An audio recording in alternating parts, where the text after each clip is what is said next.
Today we break a video into evenly spaced thumbnails and link them with a WebVTT file. So players can show those little preview images when you scrub the timeline? Exactly. Same sample.mp4 as before, and everything lands in //ff/thumbs_VTT for easy publishing. Nice. One source clip turning into a whole visual index. Do we have to build one big sprite sheet for this? Not for the first pass. We keep it simple. One JPEG per timestamp and a WebVTT file that maps each moment to its own thumbnail. So the player just follows the VTT timeline and swaps images as I scrub? Yep.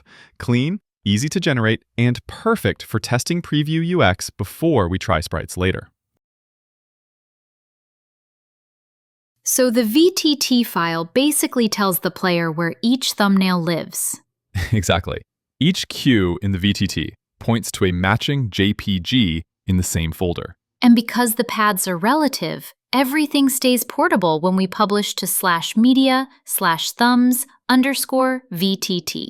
Right. Drop the JPGs in, drop the VTT in, and the player can resolve every preview image cleanly. Simple structure, powerful UX upgrade. When the script builds the VTT, how does it know what times to assign to each thumbnail?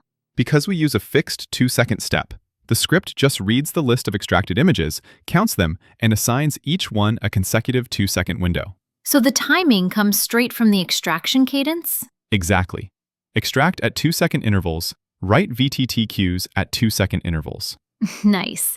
Zero guesswork. The timeline builds itself.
The VTT opens with WebVTT, and every queue links cleanly to a JPG.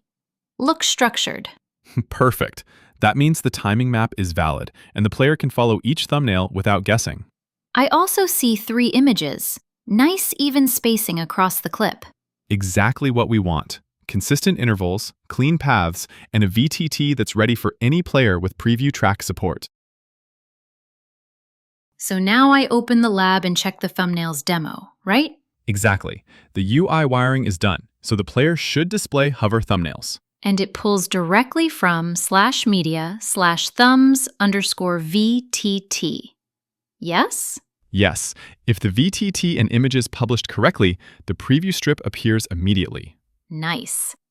So this is the first real user-facing feature of the course. Correct. This step confirms both asset generation and UI integration. This whole thumbnail flow feels very straightforward. Exactly. It is simple, predictable, and portable. Extract frames, build a VTT map, publish once, and any player can use it later. Right. The structure is clean and future-proof.